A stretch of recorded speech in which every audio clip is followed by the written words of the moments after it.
I want to start off by giving some context of where I'm coming from this. A year ago, actually, I was sitting with Aaron Pina in a cafe in Cairo, and we were reflecting on the reports of demonstrations that would happen the next day. And I think we were both of the opinion that this was highly unlikely, given what we knew of the security services and the legacy of the legacy of their intervention into the groups that had sponsored and had called for these demonstrations. The demonstrations themselves, once they took off, really were led by non-Islamists. They were representative. They were, of course, youth-led, but there wasn't a strong theocratic component to it at all. And I think that's why a lot of people looked at those demonstrations and they felt very optimistic that this revolt would yield a more liberal, progressive Egypt that would have, friendlier relations with the West. I'm here today to kind of discuss why that hasn't panned out, why I didn't expect it would pan out, and why I don't think anyone should have really expected that it would pan out. Sam's already mentioned some of the expectations that the Muslim Brotherhood would only get 20%, which was al-Baradei. I think the New York Times had it at 10 or 20%. I don't exactly recall. So I want to just start out here by focusing in on who exactly the Muslim Brotherhood is, because one of the big questions that we're faced with now is, okay, now that they're in Parliament, will they moderate? I'm skeptical that they will. And I think to understand why moderation is unlikely, it's very important to understand, first and foremost, what does it mean to be a Muslim brother? I think the governing assumption has long been that it's sort of like joining a party in the United States. That's like, you go to the DMV, so here you check Democrat, Republican, whatever. There you check Brotherhood, and that's really not the case. So I hope you can see this. I'm not going to get too in-depth in this, but when you start out in the Muslim Brotherhood, you're recruited, you become a muhib. The muhib is involved in general activities. These are typically young people. These are people who are in high school or university. They show certain traits of religiosity. They're recruited by specially designated local recruiters. They're made a muhib. This is really a social tier of membership. They're doing general activities, sports, little education, not much. That stage lasts from 6 months to a year. And during that stage, they're not even always aware that they are necessarily entering the Muslim Brotherhood. They're obviously told at some point. The second stage, now to get to this next stage, they either take an exam, which could be written or oral, that's administered by their local usra or family. I'll discuss that in a moment. The mu'ayyid, which means, of course, supporter, is really where the education comes into play. This could take 1 to 3 years. They're typically taught the Quran, basic textual knowledge. At a certain point during this period, they're encouraged to begin preaching, recruiting, teaching in mosques, sometimes, like I said, preaching. They're given an exam, and if they pass, they advance to the next level, which is a muntasib, which means the affiliated. So here's where the curriculum gets deeper. My point here is just to say that it takes a lot to become a Muslim brother. These are people who really go through a process. So at the muntasib level, they're studying hadith. They start giving a share of their salaries to the Muslim Brotherhood, typically 6 to 8%. So they become more invested in the organization. After a year, they become a muntazim, which means an organizer, and this is where they start to be eligible for leadership roles. A lot of them memorize the Quran, and remember, at each stage they're being tested. That will last 2 years.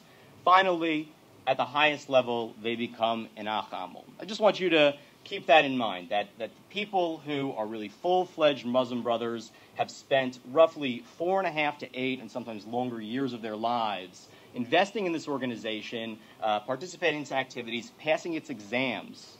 So they're very invested into both the basic ideology of the organization as well as the structure of the organization. I mean, think about any club that you might invest 4.5 to 8 years to join. you're not likely to abandon its principles very quickly.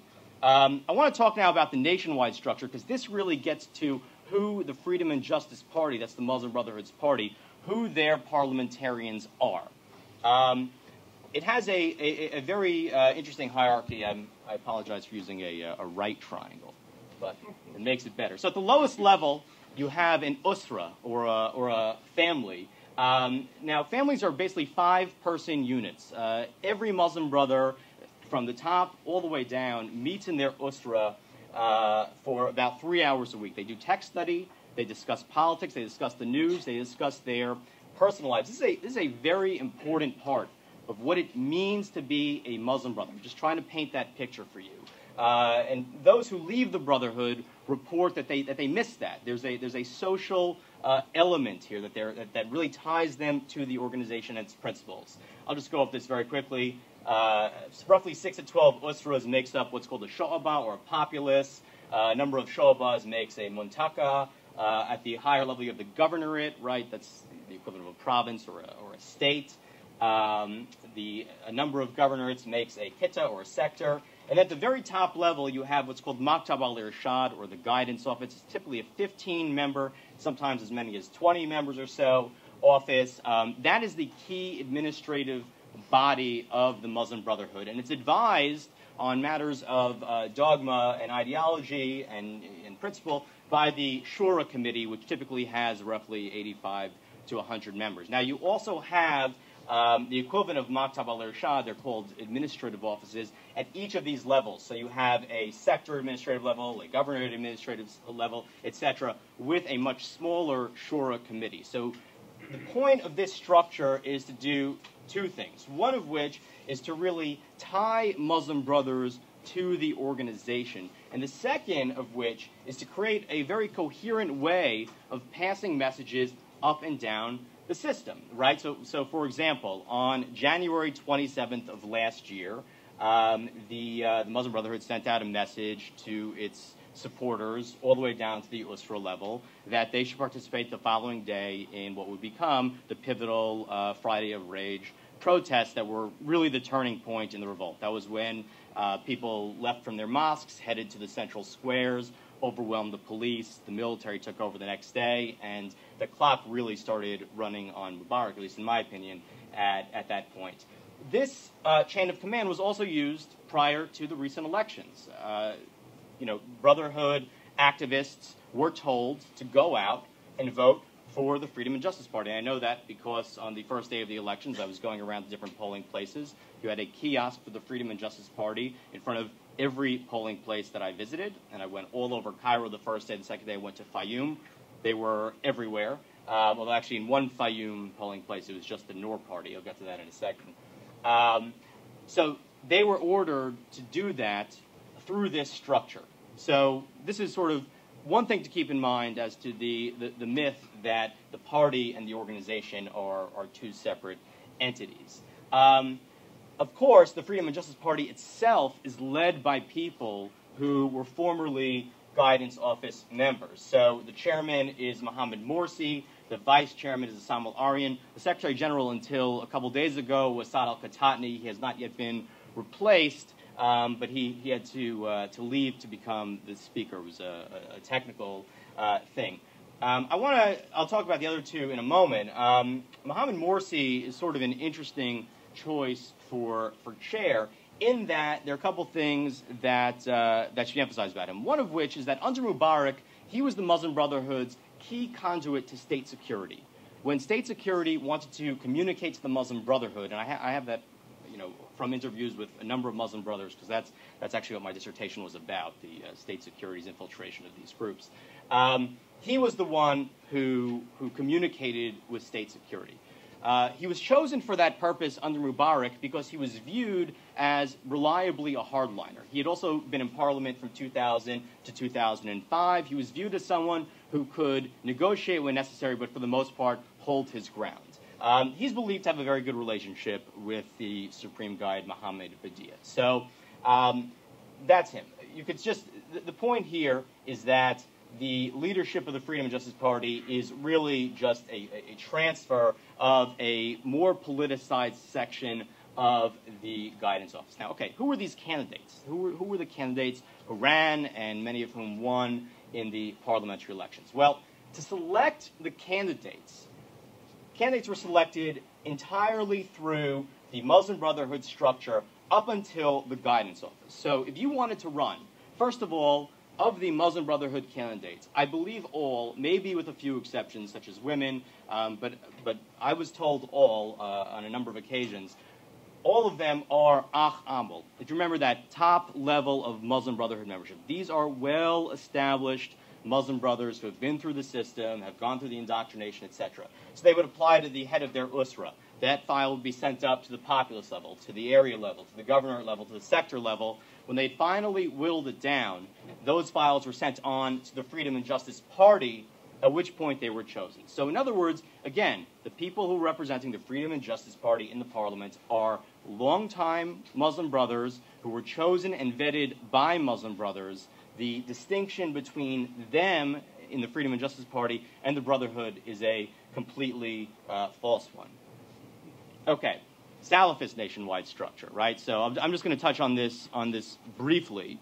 You know, I interviewed a number of Salafists when I was out in Egypt during the elections, and I like to joke that talking with them was sort of the inverse of the Admiral Stockdale opening, right? It was like, who are you? Why are you here? Like, right. Because we have very little data on who they are. So my questions were sort of like, how'd you do it? How'd you get here?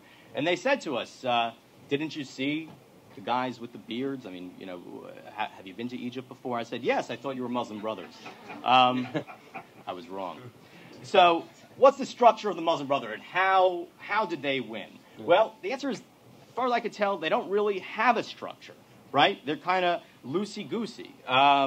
There are a large number of mosques and organizations. I interviewed the chairman of the Noor Party, Ahmad Abdul Ghafoor. He told me that in Alexandria alone, the Noor Party, the Salafists, have 2,500 mosques. Now, obviously, mosque in Cairo, mosque in Egypt is a kind of liberal term. It could be a very small room that people use for prayer. It could be, you know, its own structure. So, but that was the number he gave, 2,500 mosques, as well as 40, he said, Noor Party offices. Anyway, they have a large number of mosques. That gives them a large number of followers, right? Now, there are a number of influential preachers, right? But the key point here is that you had this population of people who identified as Salafists.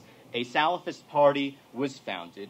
They were given the option. They all knew who to vote for. And I think that that's why what you've seen in the results of the elections is that the Noor Party did especially well in the party list voting, because Salafists knew which party to vote for or which electoral list to vote for. They were going for the Salafist one. They did not do as well on the individual candidacy portion of the election, because the Salafists don't yet have the kinds of local politicians that the Brotherhood has. They have some, but not nearly like the Brotherhood. Now, so, you know, what does it take to be a Salafist? Just because I went through that whole diagram, they're unified by being what's called a multazim.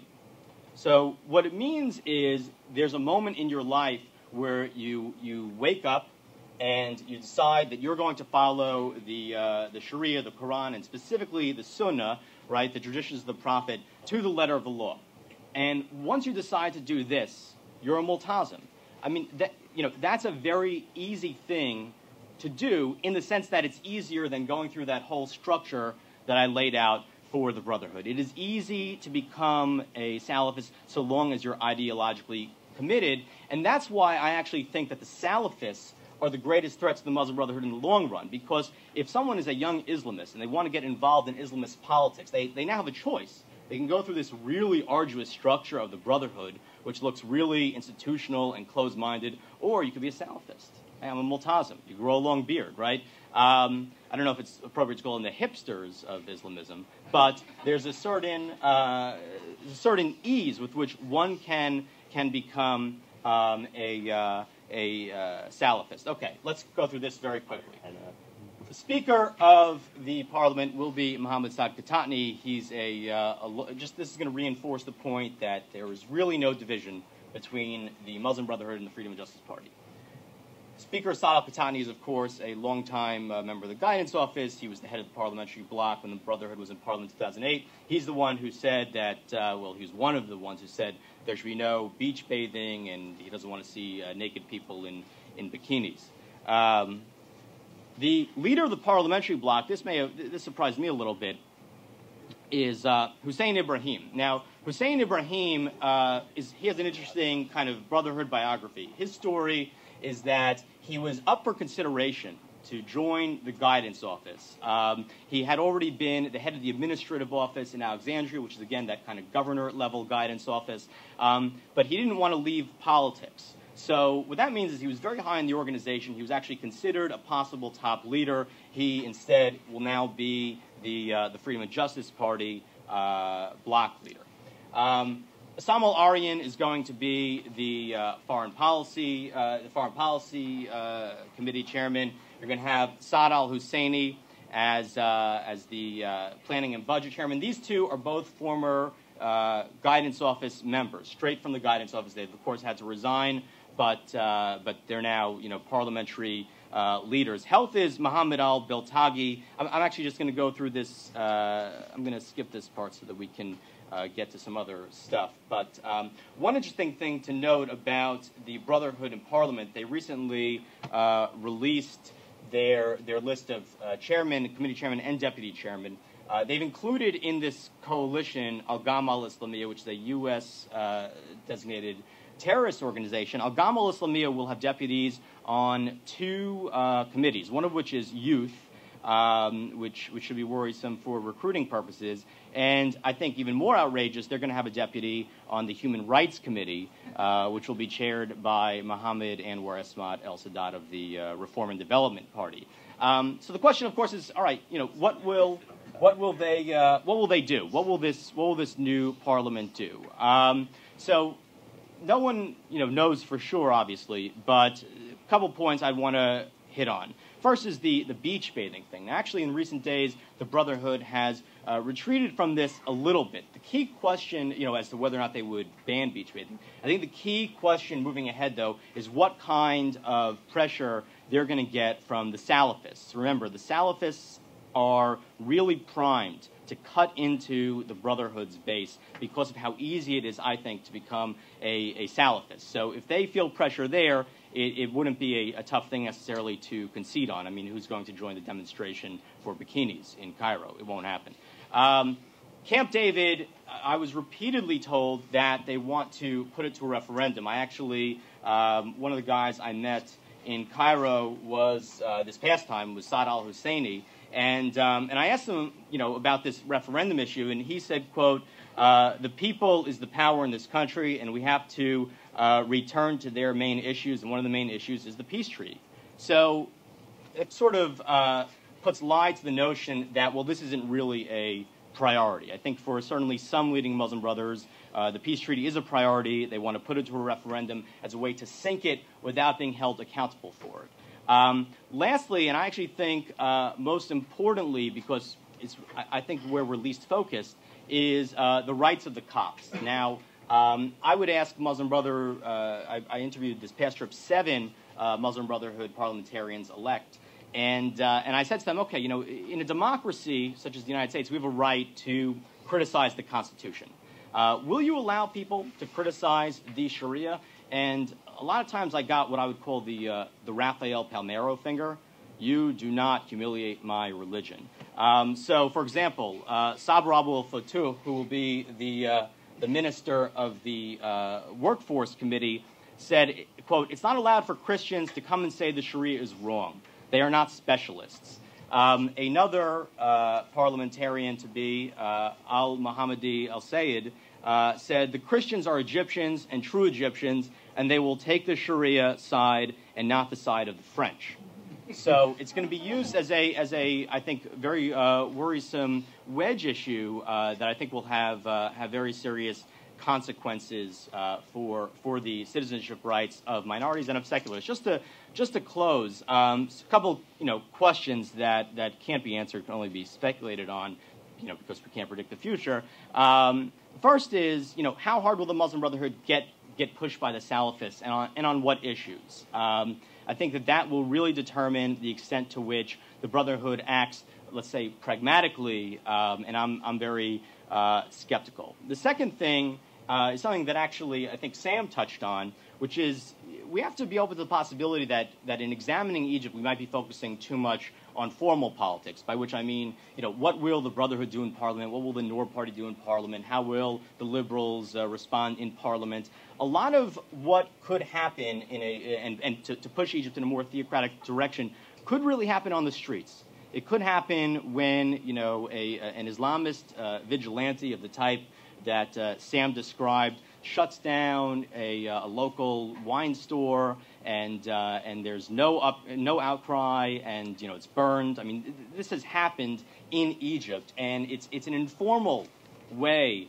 of doing the same thing that Islamists might otherwise try to do through the parliament. Lastly, also touching on something that Sam mentioned, is Egypt's political culture, I don't think is heading towards a democracy. It's heading towards what I would term a competitive theocracy. It's going to be a competition, I think, between differing interpretations of the Sharia. One which interprets it much more literally, as in the Salafists, and one which tries to draw from what are generally referred to as the maqasid, or the broad intentions of the Sharia, which the Brotherhood says that it endorses. Given the strength of the Salafists, the way they surprised everybody, and like I said, the structural ease that is entailed in becoming a Salafist, I'm quite pessimistic. So, thank you.